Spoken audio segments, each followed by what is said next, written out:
Hi guys, welcome back to my YouTube channel. So today we'll be seeing the must do topics in pathology.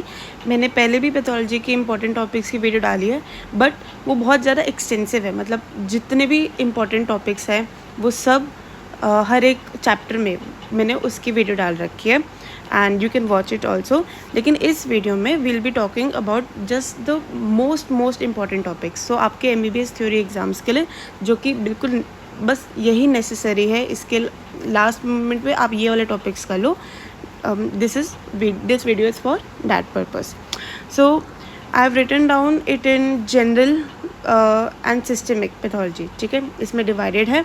और haematology, ये 3 headings के under हम सारे topics देखेंगे. इस PPT की ये पीपीटी मेरे टेलीग्राम चैनल लिंक पे भी अवेलेबल होगी एंड उसका लिंक डिस्क्रिप्शन बॉक्स में I will give. Okay, so the must do topics pathology. Let us start with this. So general pathology, apoptosis, necrosis, इन दोनों का डिफरेंस भी आ सकता है. ड्राई एंड वेट गैंग्रीन, इसमें difference between dystrophic and metastatic calcification, mediators of inflammation, difference between transudate and exudate, and CVC, lungs, spleen, liver. In 7 topics में से मैं बात करूँ तो transudate and exudate is the most important. ये तो भाई बहुत बारी पूछा जाता है. ठीक है, don't miss this transudate and exudate. उसके बाद CVC, लंग्स, स्प्लीन, लिवर में आप लोगों को उसकी इमेज भी करनी है, द डायग्राम. ठीक है, क्वेश्चन पूछेंगे, डायग्राम भी बनाकर आना और you will gain more marks. Then hypersensitivity reactions 1, 2, 3, 4 चारों बहुत इंपॉर्टेंट है and it's a very important topic. Graft rejection, amyloidosis, metastasis, उसके पाथवेज, उसका एक डायग्राम कि वो कैसे स्प्रेड होता है. Tumour suppressor genes like P53, RB and WT, ये बहुत इंपॉर्टेंट है. P53, RB तो बहुत ज़्यादा इंपॉर्टेंट है. ठीक है, इसमें पूरा शॉर्ट नोट आता है एंड 5 मार्क्स का, 6 मार्क्स का, very important. Paraneoplastic syndromes and tumour markers. अगर मैं इस स्लाइड में से बोलूँ, अगर आप बिल्कुल टाइम नहीं है तो हाइपर सेंसिटिविटी रिएक्शन कर लो, ट्रांसुडेट एंड एक्सुडेट कर लो एंड P53 RB वाला कर लो. ठीक है, बहुत इंपॉर्टेंट है. हाइपरप्लेजिया, हाइपरट्रोफी, मेटाप्लेजिया, एट्रोफी क्या होता है और इसका छोटा सा शॉर्ट नोट आ सकता है, not so important. Reversible and irreversible injury का difference between free radicals, liposuction, vascular and cellular events in acute inflammation, difference between hyperemia and congestion, difference between antemortem thrombus and postmortem clot, difference between red and white infarct and shock. अगर मैं इन सब में से बोलूँ 15 से 23 के बीच जो बहुत ज़्यादा इंपॉर्टेंट है वो है हमारा एक्यूट इन्फ्लेमेशन. ठीक है, एक्यूट इन्फ्लेमेशन बहुत अच्छा क्वेश्चन है. AM-PM क्लॉट बहुत अच्छा क्वेश्चन है और हाइपरीमिया एंड कंजेशन बहुत अच्छा क्वेश्चन है. ठीक है, ये वाले 3 मिस नहीं करना. फिर आता है टॉलरेंस, जैसे immune tolerance, central tolerance, SLE, opportunistic infection in AIDS, enumerate autosomal dominant, autosomal recessive, X-linked dominant and X-linked recessive. इसमें डिसऑर्डर्स को सिर्फ एन्यूमरेट करने आ सकता है. Down syndrome, Turner syndrome, Klinefelter syndrome, oncogenes, proto oncogenes, viral carcinogenesis, TB and difference between kwashiorkor and marasmus.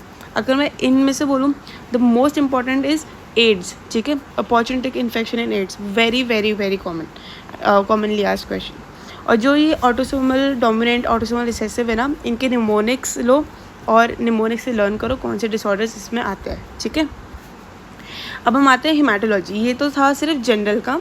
अगर हम haematology की बात करें तो इसमें iron deficiency anaemia, megaloblastic and pernicious anaemia, haemolytic anaemia, thalassaemia, pancytopenia, CML, AML, Hodgkin lymphoma, multiple myeloma, ITP. अगर मैं as in general बात करूँ, हिमेटोलॉजी में सब कुछ बहुत ज़्यादा इंपॉर्टेंट है. बहुत ही मतलब अगर आप पूरा पैथो का पेपर देखोगे ना, उसमें हिमेट से काफ़ी क्वेश्चंस आ सकते हैं. अगर मैं इसमें बोलूँ तो आपके आयरन डिफिशिएंसी में very commonly asked, AML very commonly asked. ठीक है, AML का वो क्लासिफिकेशन भी होता है ना, वो भी बहुत पूछा जाता है. थैलेसीमिया, हीमोलिटिक पूरा करना. ठीक है, और मल्टीपल माइलोमा पे PBQ आ सकता है. Okay, so multiple myeloma is a very great topic, तो उसको भी मिस मत करना. Then haemophilia, DIC, difference between intravascular and extravascular haemolysis, G6PD, auto immune acquired haemolytic anaemia, aplastic anaemia, non specific lymphadenitis and causes of splenomegaly. अगर मैं इसमें से बात करूँ तो आपके हीमोफीलिया, DIC और स्प्लीनोमेगाली की causes very commonly asked. Okay, so this was for hematology. hematology की एक ही स्लाइड है, ये 18 टॉपिक, और इसमें से भी जो मैंने 5 बोले हैं वो तो बहुत अच्छे से कर लेना, ठीक है.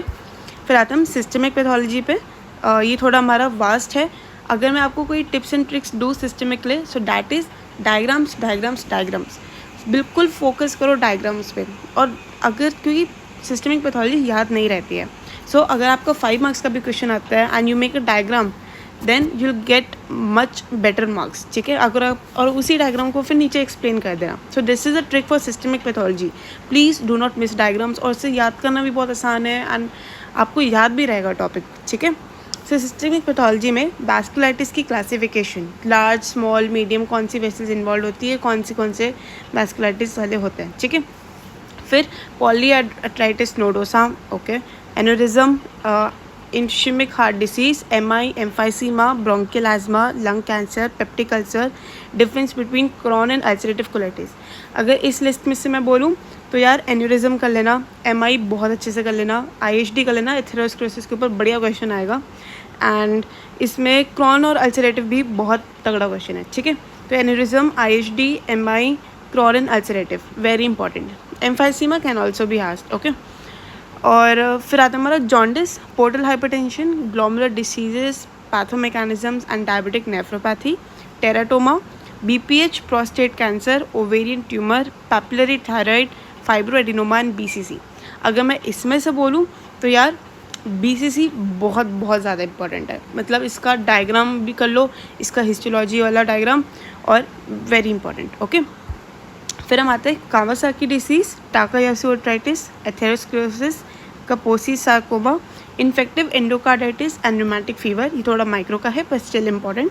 COPD, silicosis, coal workers pneumonia, pleomorphic adenoma and Warthin tumour, Barrett oesophagus, gastric cancer, colorectal cancer and malabsorption syndrome.